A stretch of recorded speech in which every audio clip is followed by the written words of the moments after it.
Hey guys, this is Luz again. So here's a little bit of behind the scenes of making the Mickey and the Roadster Racers cake.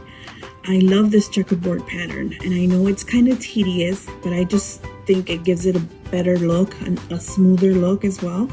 And I know there's different ways of making it, but this is just works for me, and this is what I like doing.